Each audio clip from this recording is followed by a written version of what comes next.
Olá, no Alesp Conecta de hoje nós vamos falar sobre o acordo entre o Procon de São Paulo e as escolas sobre mensalidades durante a quarentena. A gente sabe que muitas escolas suspenderam as atividades aí, todas as escolas suspenderam as atividades durante a quarentena, ainda não há previsão de volta, né? E como que ficam aí os contratos? Como é que ficam as mensalidades das escolas? Sobre esse assunto, eu vou conversar com o Paulo Peixoto, que é professor da Mais Educacional e também especialista na área.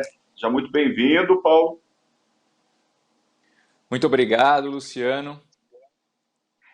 Paulo, fala um pouco para a gente assim, quais são as questões fundamentais nesse momento, né? O acordo aí entre as escolas e os pais de alunos e como que é feito, como que foi feito esse acordo aí do Procon com as escolas, principalmente aqui em São Paulo. Bom, desde que iniciou a pandemia e todo esse isolamento, essa quarentena, uma questão que surgiu, como iam ficar as aulas? Então, houve esse questionamento tanto por parte das escolas, quanto por parte dos pais, dos estudantes, para saber se haveria necessidade de se pagar a mensalidade, haveria, por outro lado, uma suspensão. Então, muitos pais estavam preocupados, porque não haveria aula. E como que eles iam fazer? Iam continuar pagando normalmente ou não? Diante de todas essas demandas, essas discussões que surgiram, algumas escolas chegaram a conceder desconto, outras disseram que não seria possível. Então, tanto o Procon aqui de São Paulo quanto o Sindicato das Escolas, após essas indas e vindas, acabaram firmando esse acordo para que haja pelo menos uma forma mais fácil de se conseguir negociar e que tanto as escolas quanto os pais possam conseguir a melhor solução, né, dentro desse período que a gente está vivendo todas essas incertezas.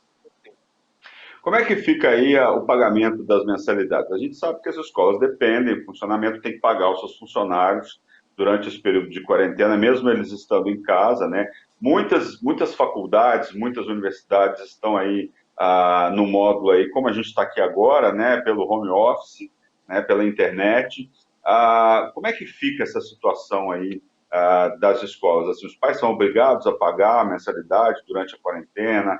Como é que fica a obrigação? Como é que fica o contrato? Existe alguma cláusula no contrato que é permitido a suspensão do pagamento dessas mensalidades? Explica para a gente, por favor. Bom, então aqui é importante esclarecer que não há nenhuma regulamentação quanto a isso. É uma situação inusitada, nós não esperávamos esse isolamento, essa quarentena, então não tem nenhuma previsão. O que acontece na prática? Na prática, tendo em vista que nem as escolas, nem os pais deram causa a essa suspensão das atividades, a paralisação, o correto é que haja um acordo mesmo, se consiga estipular. Agora, o que foi previsto? Nós tivemos a legislação que permitiu que tanto as escolas quanto as universidades elas pudessem oferecer a modalidade de ensino online. Ou, se na impossibilidade, né, de oferecer essa modalidade, que elas conseguissem reajustar o calendário. Então, nós ficamos como? Se essa instituição de ensino oferecer na mesma condição, na mesma qualidade, o ensino à distância online, ou se ela ajustar o calendário de modo que consiga cumprir toda a carga horária, todo o ano letivo, antecipando férias, fazendo uma reorganização, os valores são devidos. Os valores devem ser pagos normalmente pelos pais. Obviamente que aqui é possível que a escola, ainda que vá cobrar esse valor, consiga parcelá-lo, consiga jogar essa parcela lá para frente para não complicar a situação financeira dos pais. Mas nesse momento é devida a cobrança, embora algumas escolas, como eu disse, por liberalidade, acabaram concedendo desconto por uma questão aí de ajuda aos pais, de entender esse momento que a gente está vivendo. O que vale nesse momento, muitas vezes, é o bom senso, né? Bom senso, a discussão, bom senso da escola e bom senso também dos pais ou da associação de pais, não é isso? Exatamente. O que nós temos que fazer aqui, entendendo que é necessário esse diálogo. É necessário que eles conversem, que os pais que estão aí vivenciando uma situação mais complicada, tendo em vista a paralisação das atividades, alguns pais ficaram sem renda, ou outros mesmos tiveram uma redução muito drástica, né? Tivemos a possibilidade aí de redução de salários, toda essa movimentação lá no campo do direito do trabalho, mas é importante que haja esse bom senso e eles conversem. O acordo do Procon, ele estabeleceu estabeleceu formas, né, alternativas de negociação, e uma das cláusulas é que as escolas, as instituições, tanto possam oferecer desconto, quanto possam, se quiser, parcelar essas mensalidades, em especial aqui do mês de abril, o mês de maio, que foram esses meses em que começou toda essa paralisação, principalmente aqui no estado de São Paulo, né, que a quarentena foi sendo prorrogada e, portanto, as aulas continuam suspensas. Como é que fica a situação se a quarentena se prolongar, né? Há gente que fala que a gente vai ter um lockdown aí nos próximos dias, e a gente que fala que essa quarentena, devido aí à gravidade da pandemia, a gente está tendo quase 1.000 casos, quase 1.000 mortes por dia, que essa quarentena ela pode se estender até novembro, ou seja, né, quer dizer, vai terminar o ano e as escolas não vão voltar. E aí fica como? Bom, aí se nós tivermos essa situação em que há essa prorrogação, como eu disse, se a escola conseguir oferecer a carga horária pela modalidade online, ótimo, está tranquilo, não vai ter nenhum problema. Agora, por exemplo, o reajustamento, né, essa readequação do calendário, se houver essa prorrogação, vai ficar difícil, não vai ter como reajustar dentro desse ano. Aí, nesse caso, entendo que as escolas vão ter que conceder um desconto, porque elas não vão conseguir cumprir a carga horária. Ela não tem como oferecer na modalidade online, então ela não vai cumprir. Portanto, infelizmente, vai ter que conceder um desconto e aí vai ter que se readequar para o próximo ano para verificar como ficarão toda essa questão, em especial, e pensando na parte financeira das escolas, né, pagamento de professores, eventuais aluguéis e outras despesas mais. Então quer dizer que é preciso então esperar, a gente não sabe o que vai acontecer nesse momento, né? Que outras questões são relevantes nessa hora desse acordo aí do Procon com as escolas? Bom, é importante aqui destacar também para os pais que as escolas elas não podem se recusar a atender os pais. Nós tivemos algumas situações em que os pais tentavam negociar, tentavam oferecer alguma proposta de acordo e a escola se negava ou então sequer abria ao diálogo. Então é importante, esse acordo definiu que há essa obrigação, esse dever da escola de atender os pais, entender a situação e, mais do que isso, atender os pais num prazo razoável, que eles entenderam que é um prazo de uma semana.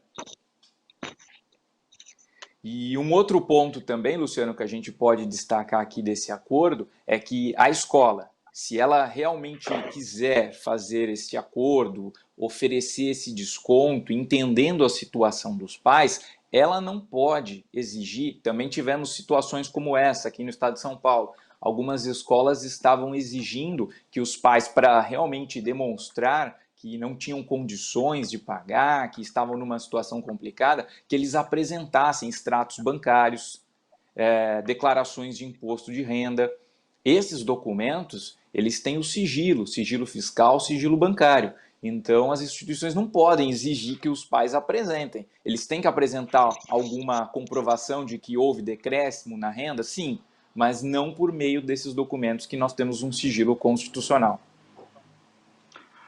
Como é que ficam os alunos nessa equação, né, sem o serviço prestado? Muitas estão se adaptando aí com relação à questão das aulas por vídeo e tal. Você acredita que a maioria das escolas vai ter que fazer dessa forma? Olha, a modalidade online, ela já é um sistema que nós que estamos na área do ensino, a gente já entende que ela veio para cá. Só que aconteceu de uma forma inesperada, né? Teve que ser uma transição obrigatória, vamos dizer assim. Portanto, os alunos, nós temos notícias de que há uma adaptação, acho que tanto por parte dos alunos quanto por parte dos professores, né? Alguns professores também não estavam acostumados com isso, há necessidade de toda uma capacitação, de toda uma orientação para como se vai fazer essa aula online, porque ela é um pouco diferente, né? Tem toda uma preparação, depende muito também desses instrumentos, dos meios de comunicação online. Para algumas escolas, para alguns alunos, talvez não haja acesso a, essa, a essas ferramentas, talvez não tenha uma internet que tenha velocidade adequada, não tenham, talvez, um computador, um celular. Obviamente que a gente tem que analisar caso a caso, mas daquilo que a gente já viu, que nós tivemos informações, há sim essa adaptação. Obviamente que isso demanda um certo tempo, né? Algo novo, mas eu acredito que é o futuro. Essa forma online, ela realmente vai ser mais utilizada, né, nos próximos anos. Como é que fica a situação, então? É possível, há a possibilidade dos alunos perderem o ano letivo em 2020?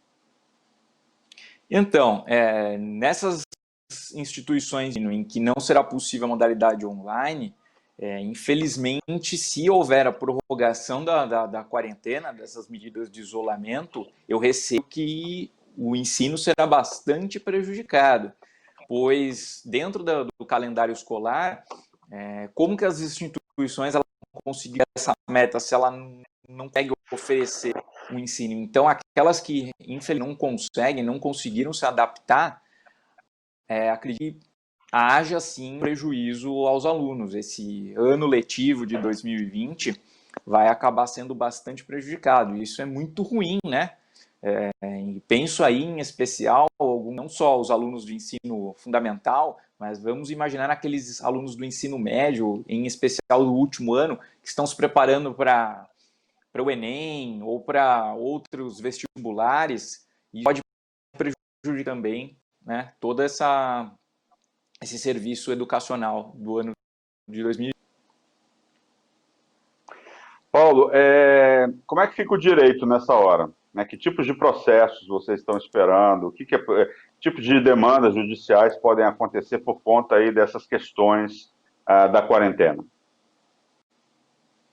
Bom, né, nessa área aqui, em especial, nós já tivemos alguns pais que já ingressaram com medidas, né, na justiça para conseguir a suspensão ou essa postergação dos valores. Nós tivemos aí na prática em outros campos, por exemplo, postergação, suspensão de tributos, empresas conseguiram, então também é possível aplicar nessa área educacional.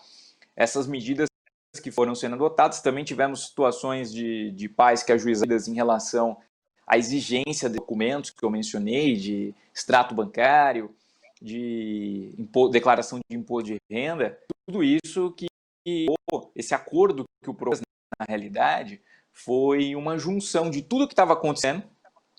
Então eles decidiram ajustar, né, colocar parâmetros objetivos para que a situação consiga ser melhor resolvida. Sem prejuízo, antes mesmo desse acordo, a Secretaria Nacional de Defesa do Consumidor, a Senacom, já havia emitido uma nota com orientações, com recomendações também, tanto para os pais quanto para as instituições, para que